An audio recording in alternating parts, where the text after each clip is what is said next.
Hi అండి. అందరికీ నమస్కారం. Welcome to my channel. ఈ వీడియోలో ఉద్యోగుల బకాయిలకు మోక్షం 24 నెలల డీఏ, డీఆర్ అరియర్స్ ఖాతాలో జమ అంటూ అప్డేట్ అవ్వడం జరిగింది. సో, దీనికి సంబంధించిన పూర్తి వివరాలు ఈ వీడియోలో తెలుసుకుందాము. వీడియో అయితే ఎక్కడే కానీ స్కిప్ చేయకుండా ఎండ్ వరకు చూసేయండి. అప్పుడే ఇన్ఫర్మేషన్ పూర్తిగా అర్థమవుతుంది. అలాగే వీడియో చూస్తున్న ప్రతి ఒక్కరు వీడియోకి లైక్ చేయండి ఫ్రెండ్స్. ఈ వీడియోని తోటి ఉద్యోగ పెన్షన్ మిత్రులతో అయితే షేర్ చేయండి. కొత్తగా మన ఛానల్ చూస్తున్నవారు ఇంకా ఎవరైనా సబ్స్క్రైబ్ చేసుకోకపోతే వెంటనే మన ఛానల్ అయితే సబ్స్క్రైబ్ చేసుకోండి. సబ్స్క్రైబ్ చేసుకోవడం వల్ల నేను చేసే ప్రతి ఒక్క వీడియో మీ వరకు రీచ్ అవుతుంది. ఇక ఆలస్యం చేయకుండా వివరాల్లోకి అయితే వెళ్ళిపోదాము. ఫ్రెండ్స్, ఇక విషయానికి వచ్చినట్లయితే ఆంధ్రప్రదేశ్ రాష్ట్రంలో గడిచిన కొన్ని సంవత్సరాలుగా ముఖ్యంగా గత ప్రభుత్వాల హయాం నుండి పేరుకుపోతూ వస్తూ ఉన్నటువంటి వేలాది కోట్ల రూపాయల బకాయిలు ప్రస్తుతం ఒక పెనుభూతంలాగా మారి ప్రభుత్వ ఉద్యోగులు మరియు పెన్షనర్ల జీవితాలను అతలాకుతలం చేస్తూ ఉన్నాయి. ఉద్యోగులు తమ సర్వీస్ కాలంలో ఎంతో కష్టపడి దాచుకున్నటువంటి సొమ్ము వారికి చట్టబద్ధంగా రావాల్సినటువంటి ప్రయోజనాలైతేనేమి, బకాయిలైతేనేమి అందకపోవడంతో వారి ఆర్థిక స్థితిగతులు అస్తవ్యస్తంగా అయితే మారాయి. మరి ఈ మేరకు గత పాలకులు అత్యంత బాధ్యతారహితంగా వ్యవహరించినటువంటి ఎటువంటి ముందస్తు ప్రణాళిక లేకుండా వదిలేసి ఉన్నటువంటి ఈ యొక్క భారీ ఆర్థిక భారాన్ని ప్రస్తుతం అధికారంలో ఉన్నటువంటి కూటమి ప్రభుత్వం కూడా త్వరితగతిన పరిష్కరించలేకపోవడం అనేది ఉద్యోగ వర్గాల్లో తీవ్ర ఆందోళనను మరియు అసహనాన్ని కలిగిస్తోంది. ఒక ప్రభుత్వం మారినప్పుడు కొత్త ప్రభుత్వం తమ సమస్యలను పరిష్కరిస్తుందని ఆశించినటువంటి ఉద్యోగులకు ఇప్పుడు కూడా నిరాశ ఎదురవుతూ ఉండటం గమనార్హం. ముఖ్యంగా కరువు భత్యం డిఏ మరియు పెన్షనర్లకు ఇచ్చేటటువంటి డిఆర్ బకాయిల విషయానికి వస్తే పరిస్థితి అత్యంత దయనీయంగా ఉంది. 2018 జూలై నెల నుండి 2024 జనవరి వరకు పెండింగ్‌లో ఉన్నటువంటి డిఏ, డిఆర్ అరియర్స్ ఇంతవరకు పూర్తి స్థాయిలో చెల్లింపులకు నోచుకోలేదు. అంటే దాదాపు 6 సంవత్సరాలుగా ఉద్యోగులు తమకు రావాల్సిన అదనపు వేతనం కోసం ఎదురుచూస్తూనే ఉన్నారు. దీనికోసం అదనంగా 2024 నుండి 2026 మధ్య కాలానికి సంబంధించి రావాల్సిన మరొక 4 వాయిదాలు మరియు వాటికి సంబంధించి అరియర్స్ కూడా పెండింగ్‌లో పడిపోవడం ఉద్యోగుల కుటుంబ ఆర్థిక ప్రణాళికను పూర్తిగా దెబ్బతీస్తోంది. ప్రతి నెల పెరిగే నిత్యావసర ధరలకు అనుగుణంగా పెరగాల్సిన వేతనం రాకపోవడంతో మధ్యతరగతి ఉద్యోగులు తమ ఇంటి ఖర్చులను వెళ్లదీయడానికి తీవ్రంగా ఇబ్బందులు పడుతూ ఉన్నారు.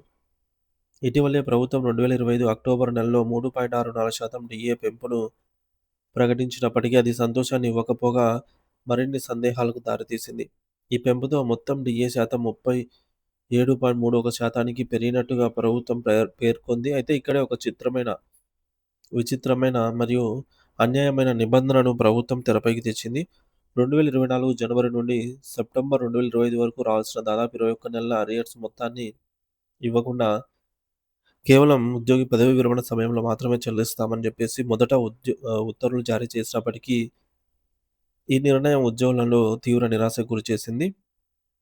సో, ప్రస్తుతం ఆకాశాన్ని తాకుతున్న ధరల దృష్ట్యా తమకు అందాల్సిన సొమ్మును ఇప్పుడు ఇవ్వకుండా ఎప్పుడో 10, 20 ఏళ్ల తర్వాత రిటైర్మెంట్ సమయంలో ఇవ్వటం ఏంటి? ఏ రకమైన న్యాయం అని జేఏసీ నేతలు ప్రభుత్వాన్ని గట్టిగా నిలదీయడంతో సవరించి మళ్ళీ ప్రభుత్వం అయితే ఈ యొక్క డీఏకి సంబంధించి ఉత్తర్వులు సవరించిన ఉత్తర్వులు జారీ చేసిందనమాట. సో, దానికి సంబంధించి అరియర్స్ కూడా మొదటి విడత 10% ఏప్రిల్‌లో. సో, మనకు ఈ 10% అనేది ఏప్రిల్‌లో జరగాల్సి ఉండి కానీ జ చెల్లింపులు జరగలేదు. మరోవైపు కొత్త వేతన సవరణ, పీఆర్సీ ప్రక్రియ కూడా నత్తనడకన సాగుతూ ఉండటంతో ఉద్యోగులకు శాపంగా మారింది. వాస్తవానికి 11వ పీఆర్సీకి సంబంధించి అరియర్స్ బకాయిలు కూడా ఇంకా చాలామంది ఉద్యోగులకు మరియు పెన్షనర్లకు పూర్తి స్థాయిలో అందలేదు. అప్పుడే 12వ పీఆర్సీ కమిషన్‌ను ఏర్పాటు చేయాల్సిన సమయం కూడా దాటిపోయింది. సో, 3 సంవత్సరాలు దాటిపోయిందనమాట 12థ్ పీఆర్సీ ఇంప్లిమెంట్ అయ్యేదానికి.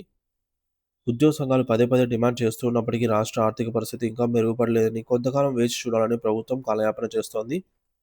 మరి ఎన్నికల సమయంలో నిరుద్యోగులకు మరియు ఉద్యోగులకు వచ్చినటువంటి హామీల ప్రకారం మధ్యంతర భృతి ఐఆర్ ఇస్తామని చెప్పారు. పీఆర్సీ నివేదిక వచ్చే వరకు ఈ ఐఆర్ వల్ల ఉద్యోగులకు కొంత ఆర్థిక వెసులుబాటు కలుగుతుంది. కానీ నేటికి ఆ ఐఆర్‌కు సంబంధించి అమలుకు నోచుకోకపోవడంతో పెరిగిన ధర దృష్ట్యా ఉద్యోగులు తమ నెలవారీ ఖర్చుల కోసం అప్పులు చేయవలసి వస్తోంది. మరి పదవీ విరమణ పొందిన వృద్ధ ఉద్యోగుల విశ్రాంత ఉద్యోగుల పరిస్థితి అయితే మరీ దయనీయంగా ఉంది. జీవితాంతం ప్రభుత్వానికి సేవ చేసి రిటైర్మెంట్ తర్వాత ప్రశాంతంగా గడుపుదాం అనుకున్న వారికి ప్రభుత్వం నుండి అందాల్సినటువంటి గ్రాట్యుటీ, లీవ్ ఎన్‌క్యాష్‌మెంట్, ఏపీజీఎల్ఐ మరియు జీపీఎఫ్ బకాయిలు ఏళ్ల తరబడి పెండింగ్‌లోనే ఉన్నాయి. సగటున ఒక్కొక్క రిటైర్డ్ ఉద్యోగికి ప్రభుత్వం నుంచి 15-25 లక్షల రూపాయలు ఈ బకాయిల మీదనే సొమ్ము రావాల్సి ఉంది. వృద్ధాప్యంలో ఈ డబ్బులు అందకపోవడంతో వారు తమ వైద్య ఖర్చుల కోసం, తమ పిల్లల పెళ్లిళ్ల కోసం లేదా ఉన్నత చదువుల కోసం అధిక వడ్డీలకు తెచ్చుకోవాల్సిన దుస్థితి ఏర్పడింది. తమ సొంత డబ్బుల కోసం ప్రభుత్వం చుట్టూ కాళ్ళరిగేలా తిరగడం వారికి అవమానకరంగా అనిపిస్తోంది.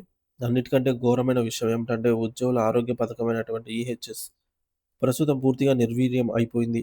ప్రతి నెల ఉద్యోగుల జీతాల నుండి హెల్త్ కార్డుల కోసం నగదు కట్ చేస్తున్న ప్రభుత్వం ఆ సొమ్మును కార్పొరేట్ హాస్పిటల్‌కు చెల్లించడం లేదు. కార్పొరేట్ హాస్పిటల్స్‌కు ప్రభుత్వం వందలాది కోట్ల రూపాయల బకాయిలు పడటంతో ఆ ఆసుపత్రులు హెల్త్ కార్డులపై ఉచిత చికిత్సలు అందించడానికి నిరాకరిస్తున్నాయి. అత్యవసర ప్రాణాపాయ స్థితిలో ఆసుపత్రికి వెళ్తే గనక నగదు చెల్లిస్తేనే చేర్చుకుంటామని యాజమాన్యాలు మొండికేస్తూ ఉన్నాయి. అంటే మొఖానే చెప్తున్నారన్నమాట.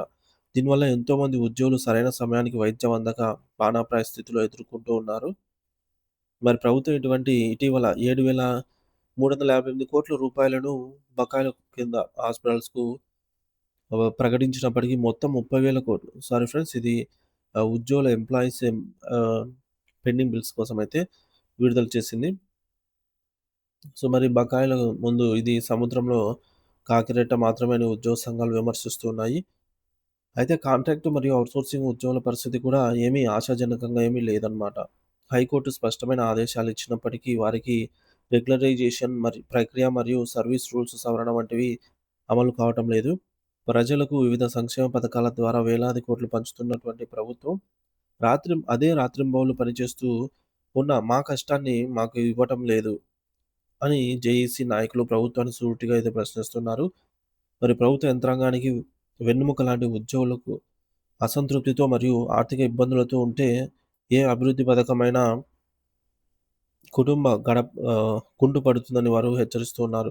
రాబోయే 3 నెలల్లో తమ సమస్యలను పరిష్కరించకపోతే రాష్ట్రవ్యాప్త ఉద్యమం చేపడతామని అల్టిమేటం జారీ చేశారు. మరి ప్రభుత్వం కేవలం మాటలతో కాకుండా డీఏ అరియర్స్ చెల్లింపులు, 12 పీఆర్సీ కమిషన్ నియామకం మరియు ఈహెచ్ఎస్ సమస్యలపై శాశ్వత పరిష్కారం చూపడం ద్వారా తమ చిత్తశుద్ధిని నిరూపించుకోవాలనైతే ఉద్యోగ లోకం కోరుకుంటోంది. సో, దీనిపై మీ అభిప్రాయం ఏమిటనేది ఖచ్చితంగా కామెంట్ బాక్స్‌లో కామెంట్ చేసి తెలియజేయండి friends. Thank you for watching this video.